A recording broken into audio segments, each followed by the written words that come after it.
It's time for the Alex Smith Report. Hey, from the jump, let's go. Come on, let's go. Hey, keep communicating, huh? Snap down calls. There goes Z comeback, Indigo, half right strong, 40. Alex Smith. Wide 80, wide set. Smith under center. Tony Bergstrom takes. Play action fake. He's got time. He's floating it down the middle, looking for Richardson at the 10. Goes down at the 5, caught, and into the end zone for a Redskins touchdown. The shotgun, Alex Smith. Got 3 receivers out to the right. Fire up the middle, caught Crowder. Redskins touchdown on the slant. Jamison Crowder with the touchdown catch.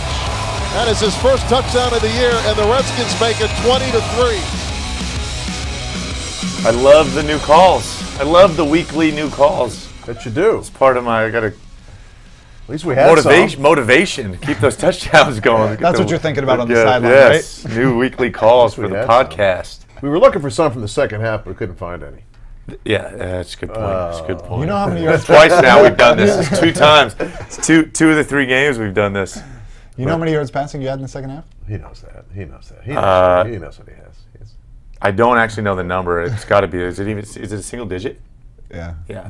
It's not good. It was 6. It's not good. But you know what? Let me bring this up. Not good. I want to immediately get a reaction from you on something, because people talking about how the team, kind of didn't do a lot in the second half. Yeah. I thought, and I don't know, maybe this is completely out of line, but I thought after they took the ball and they spent half that clock in the third quarter, and the Redskins still up by 2 scores, maybe you take a look at that clock and say, what do we have to do to win?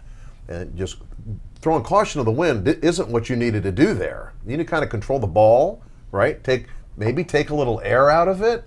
Is that any thought going into that first possession? I mean, I know you wanted to drive. Yeah, they're in the third quarter. I think we wanted to move some chains, eat up the clock for sure. I don't think we wanted to go full conservative. I mean, we just weren't going to go ground and pound there in the third quarter. I think we wanted to stay balanced. I think there were a couple key plays there in the second half that really hurt us. Penalties got us behind the chains. But yeah, then very quickly the math becomes the clock. That did become that. Became a field position game in the second half that I thought we actually did a great job of. Special teams had some big plays. Defense had some big stops that helped us kind of play the field position thing, keeping them backed up. They didn't have a ton of great field position opportunities in the second half. But yeah, I mean, you never want to go out there and lay an egg like that in the second half again.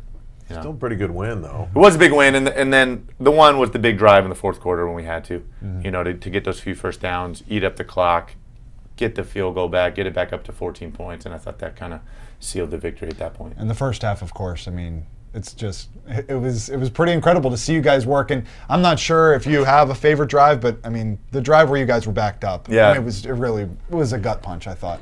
Anytime you can go, 98, 99 yards like that, I mean, to have some big third down conversions, I mean, statistically, your chances, they keep I don't know what it is, but if you get the ball inside your own 2, your chances of scoring a touchdown in the NFL are not high at all.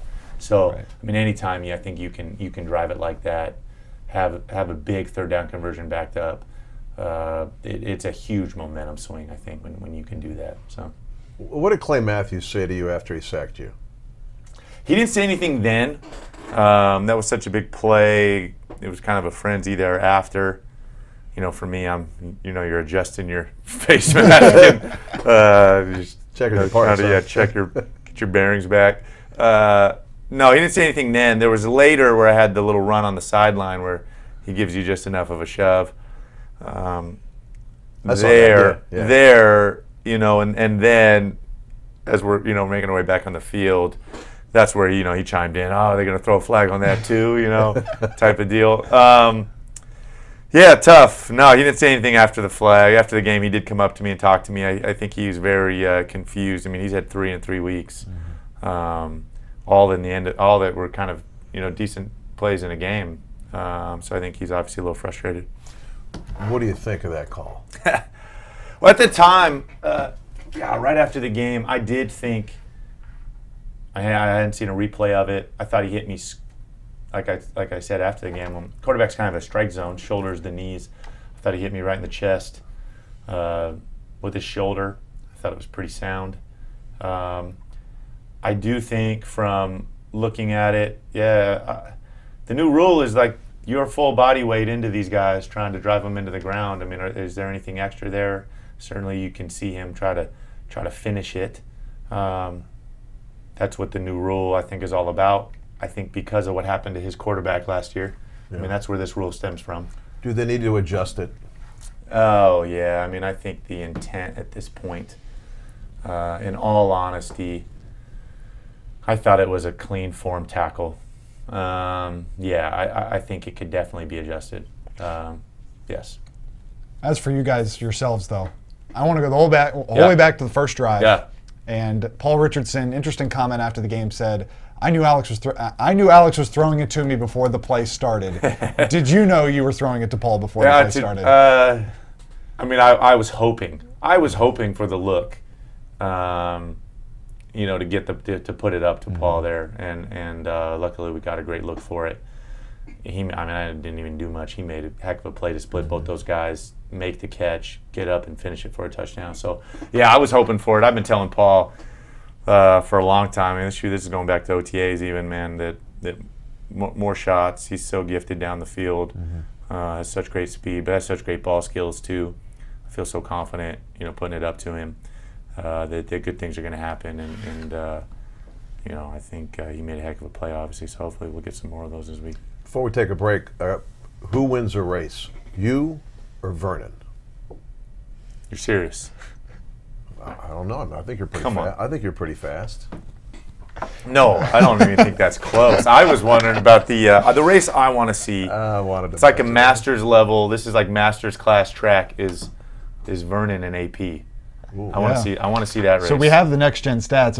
AP hit 20.25 miles per hour on that 41-yard run on Sunday. Vernon on the long pass down the sideline, I think he hit like 19.7. Yeah. And I think your scramble, the 9-yard one that kept the drive alive, I think you hit like 18.6. So it's not, you're not that far off. I'll take 18. Well, he gets faster when they're chasing him. Yeah, exactly. Yeah, fear-based speed.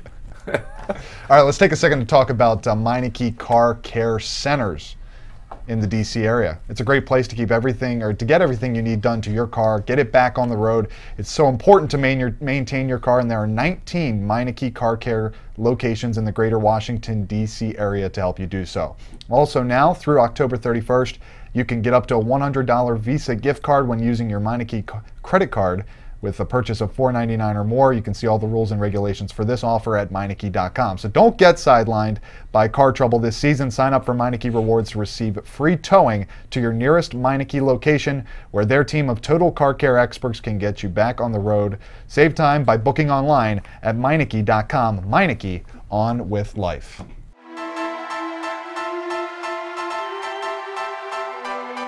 Redskins Recon with Alex Smith. We're going forward. Everybody's going to take their licks in this game. It's not easy, and I think the guys that were mentally tough, that kept getting back up, that kept going at it, finding a way, getting better, never stopped improving in all aspects. I think I've strived to do that. I think I still strive to do that. It never ends. You kind of continue the chase.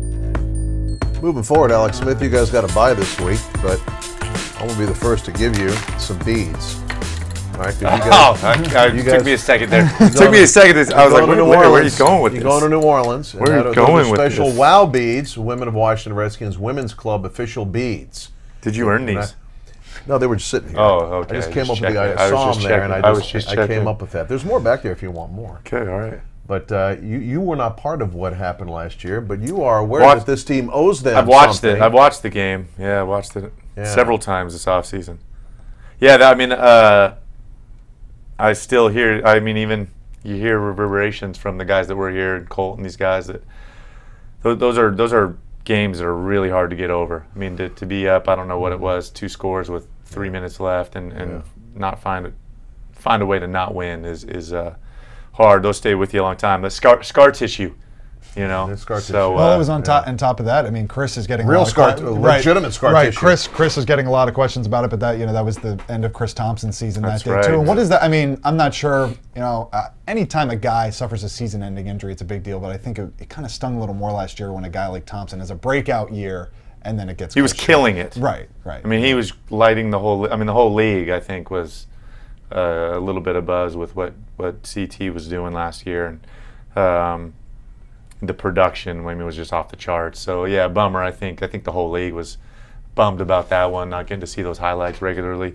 So yeah, I mean, but I think what a great opportunity for us to go back down there. It's such a unique place to go play in the Dome in New Orleans.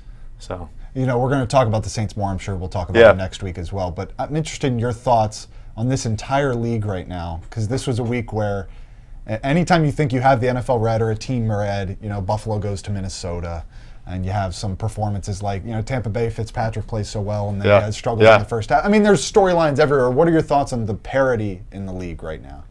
I get questions all the time from like family and friends, and like, who do you like this? Who do you think's gonna win? And no gambling. Just putting that out there. We're not. But I get asked all the time, and I am the worst. Maybe fantasy. I am the worst at predicting, like calling, like if I had to like pick a winner and a loser in these games, and like I've played in the league. This is my 14th year. That has added zero insight for me in a weekly deal. And I thought this week in the NFL was a great example of that, and why the NFL is. In my opinion, it's the greatest sport in the world, in America. I mean, to take a look at even the Vikings-Bills game. To take that, and what was the line on that? It was ridiculous, and the Bills not only won, not only did they win, they dominated. I mean, a rookie quarterback against that defense. I mean, everybody's thinking they're. Did you see him flying, by the way? I saw two of those plays, and I thought they were ridiculous. Yeah, he's a hurdler. I mean, the open field hurdle. Yeah. Over Barr, who's not a little guy. No, he's like 6'4" linebacker. Yeah. The goal line play I thought was a sweet play, so I thought that was fun. I mean, that's what it's about. I mean, even last night's game. I mean, everybody's counting out the Steelers, and all of a sudden they come out and that defense, bunch of turnovers, and they kind of. I know it ended up closer than it looked, but kind of thumped those guys down there. Rough first half. He likes Parity, by the way. He expressed himself. Who doesn't? He liked. I'd rather see a 10-6, 11-5 record for your Washington Redskins. I don't want to be a part of Parity. I want to dominate people. Well, I don't want to be part of that. This division historically has been. The winner spits out of this thing usually at like 9-7. And I think you're right. I was on the other end of that the one year with the Giants. In the NFC Championship game, they were the 9-7 wild card or 8-8 wild card. When they beat the Patriots and made the run. David Tyree game after you? Yeah, I think so. That one. So yeah. That's the name of the game, especially the NFC this year. I think the NFC, you look at it, a ton of parity. You going fishing? You going to go hunting? Where you go? You going to California? Come on, Larry. I don't know you that Come well. on. Okay, are you The going? San Are you Diego going guy, shopping? me. Are you going shopping with your wife? What are you doing? What do you do? You don't do that, do you? Well, that's where we went from. It was one of my choices were hunting and fishing or shopping. No, I'm not doing. I don't have either. I don't have either of those planned. No. No hunting and fishing. Sheriff does. The last few years, the running Smith family bye-week deal has been Disney themed. Okay. We've done like Disney World or Disneyland on the bye week, and we've taken the kids and done that. Which, let me tell you, going with 3 kids for a few days there is not exactly the vacation. Walking, you get the fast pass. Walking 12 to like 15 miles a day with a kid on your shoulders and cotton candy and junk food and but we're not doing that this year. So no, we're hanging. I feel like we just got the kids settled in. We just kind of finally got our house all like kind of dialed in, and we're not going to uproot everybody and roll. I think the wife and I are all in favor of that. We're just going to kind of chill out. Hopefully maybe taking some DC stuff, the area things. I think maybe do some stuff with the kids. There's so much to do here. Hang, hopefully, maybe some couple date nights, maybe with the wife. All right. Have you been on a date night in DC yet with her? No, not since camp started. Really? No. So, wow. Looking forward to that. Looking forward to just kind of catching my breath a little bit. Like I said, my kids are dialed in school, which is a fun thing. Getting them kind of in a routine. We got Little League soccer and stuff rolling right now. So. Your kids all play soccer? Yeah, my oldest too. He loves soccer in the fall now. So I grew up playing a lot of soccer. I grew up soccer in San Diego is like king. Soccer. You be a goalie? Youth soccer, not at no. Do I look like a goalie? No, I was like a goalie to me. No, I was not a goalie. I played competitive. I mean, I played a lot of competitive club soccer. Did you? Until that was all I played. What league are your kids in? They're playing in the McLean. My oldest is playing in the McLean Youth Soccer League. And then now he's just getting in the age. We're just dabbling in. He's 7, second grade. The club soccer is now coming in the McLean Club League. Club team. I'm sorry, and so that's just which I thought, gosh, 7. I thought I had a few years left for this. My kids played all that. Yeah, they get a trophy every year. Yeah, I think it's great. I you love like it. the trophy, win or lose? Oh, when they're little, yeah, it's great. I mean, I do think you obviously transition into a real. I mean, my oldest gets the winning and losing. I mean, he if you handed him a losing trophy, I mean, he's going to look at you like, what are we doing? Good. So no, he likes to keep score. He's very competitive. Right now, the big thing, we got the Papa Shot rolling at our house. Oh, you do? And he loves Papa Shot. So we hoopster, battle Papa Shot a lot. He's got the height. He's got the height genes. Yeah, he's a tall kid. So that'll be the winner deal. He loves basketball as well, so that'll be the winner sport. All right, let's take a second to talk about Virginia Lottery. As we celebrate another Redskins season, Virginia Lottery hopes that you'll join them in celebrating their own 30th birthday, because every time you buy a lottery ticket, you're supporting another team, Virginia Public Schools. Since 1988, the Virginia Lottery has raised over $9 billion for education, a victory they couldn't have achieved without their loyal players. So on behalf of the Virginia Lottery, thank you, Virginia, for making their 30th season a winner.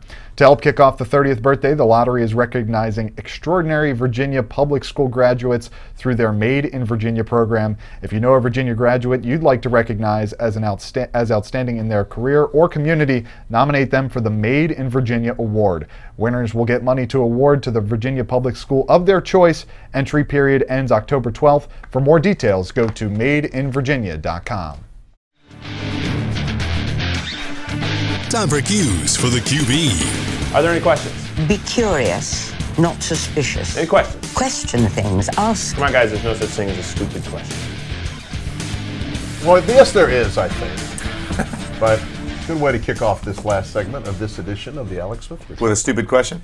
I don't know. He's got questions. Okay. I'm sure he probably has one that we might mock. I don't know. Well, you can mock back now, because of some of the questions last week, and we actually had one apology, not a question. Good. Let's listen to this. So Jordan wrote in #Qs for the QB.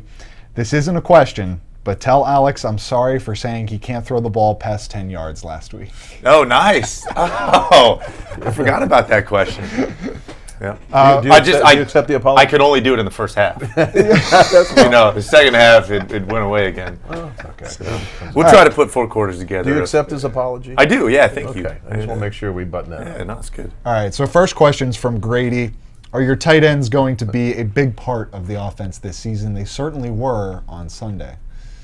Yeah, I mean they have to be. If we're going to be the offense we talk about being and envision. And I think we are when we're playing, these 2 first halves we've played that have been decent. All our tight ends are a big part of it, but obviously Jordan and Vernon, I mean, 2 of the most dynamic tight ends, I'd probably duo in the league. They have to be. These guys are both big-time playmakers. Both have a unique skill sets for the tight end position. So, I mean, we have to utilize those guys, whether they're on the field at the same time, whether or not. One at a time, and we got to take advantage of this. This was really the first week you got both of them involved together. Yes. Too, because Vernon had been a little quiet and Jordan had done some stuff. Yes, too quiet. Yeah. So I'm pushing for more of that. I'm all for the Jordan and Vernon personnel. Get Sprink the ball. Come on. And I love Sprink too. That's why I didn't want to leave Sprink out of this. I love Sprink, and it's tough with those other guys in the room. I think he's got, he kind of gets. He gets the crumbs. He gets the crumbs. Had a touchdown in New Orleans. I think it was. I think we do need to. But all those guys, I think, like you said, I mean, when we do come in, you saw at the end of the game coming in, and when we needed to run the football, we brought all 3 of those guys in the game and ran the football really well. Fullback there too. Yeah, we got one of those guys mixing around in the fullback. You talking about Ryan? Number 52. Yeah, Ryan. Yeah. I love that. Got that lineman number at fullback. So yeah, I mean, I think the more of those guys you come in and do that, you get to earn you earn the pass game as well when you can come in and run the football like that. So we just kind of chatted about this, but a question asking, how's your family adjusting to DC? Yeah, great. It's been awesome. I don't know if people know this. My little sister's lived here for, I think, God, Oh, wow. No. 8 or 9 years now. I met your sister. So, Met your sister after a game. so when we visited a bunch, and I mean, so that's been great. That's really helped make it the transition easier. School, I mean, I feel like getting into the community is even easier with kids once school starts. Like, you're almost thrust into the community. So school, sports, all this stuff, I feel like that's made it awesome, you know, since that's picked up to kind of just engulfed into the community, into the McLean area community for us. So yeah, that's been great. My kids are loving it. They're rolling. We haven't made a bunch of friends quick. So yeah, and we got all 3 in school, which is nice. We like, even my daughter now 5 days a week rolling, the 2-year-old. So that's good. Wife's got her hands full. Yes. So yeah, it's been great. It's been awesome, and the community's been great. So like I said, hopefully this bye week even be able to take in some of the stuff that we haven't been able to do yet. You gonna watch games? I mean, with all you got going on at home, do you have the time to watch games? You know, I'm going to end up watching, like Thursday night, yeah, well, I'll watch the game. I'm sure we'll watch some on Sunday. Am I going to take up the whole Sunday watching? Probably not. My wife, I don't think, would let me, and we get up enough football in our life. But yeah, you still, like, inevitably, as much as I say that, I'll still, like, I'll probably still try to find the Saint game and watch it. Right. They're at the Giants, so that might be, that's a relevant game. Really. So yeah, I mean, yeah, you go I'll even justify that we play both of them. You know, so little reconnaissance, yeah. But yeah, you watch a little bit, and I don't think that's a bad thing. But also, just it's all a balance, you know. We'll try to get away as well and go do some fun stuff, but it's hard not to. 11th hour is coming up. Are uninvited pests ruining your plans? Let PMSI, the pest control partner of the Washington Redskins, handle it for you. Call today for your free inspection, and they'll work around your schedule to provide you the best solution possible to defend your home territory against pests of all kinds, including mold. Visit mypmsi.com for the game plan to control the pests on your home turf. That's mypmsi.com.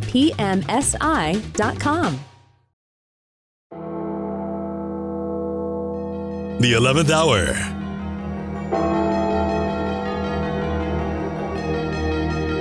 My cue here, huh? That's it. final bye week thoughts. This is your segment, the one you wanted. To be honest, I don't know if I've had a bye week this early. I mean, maybe early on in my career. Well, that's kind of the weird thing about traveling too, like, because you don't feel like you need a break yet, right? Like your body, like mentally. I mean, I'm sure you could. I was actually talking to Kerrigan about this. I don't know if this is correct. I don't know if I trusted. July 26th. I don't know if I trusted camp. line. Yeah, he went off this whole first day of camp to the end of the season. Is like, this is like perfect middle, which is great because I do think you'll take the rest anytime you can. I think especially these big guys from a physical standpoint. Obviously mentally too, it's a big deal. We aren't as far mentally. That's the thing I'm thinking about. You know, mentally, the mental stress and wear as you get on in the season is more and more, and then you get the later break. So yeah, I mean, I think a little bit it's how we're going to take this. You know, they're only 3 weeks in. Yeah. So yeah, but I think a good time. Obviously, all these guys, everybody kind of does their own thing. I think Coach doing a great job. I think we're going to get some good time off and rest and come back. And then we're marching. We're marching for a while. But yeah, I mean, it's always interesting how teams handle this. I think Coach has a good plan in place. I'm excited. I really like where our team's at right now. I still feel like we're untapped. Like, you know, and that's a scary thing. It's a hopeful thing, though, that we haven't put it all together. I know offensively, I still feel like there's so much out there. I hate using the word potential and what we can be. You know, and you're excited, huh? I am, yeah. I mean, I think that's hopeful. I mean, I like I said, I feel untapped offensively, that we got a lot left ahead of us. So encouraged. Hopefully we'll come spinning out of this bye week better off. Appreciate your commitment to this show. And yeah, we'll thanks, see guys. you next week. Appreciate it. Yep.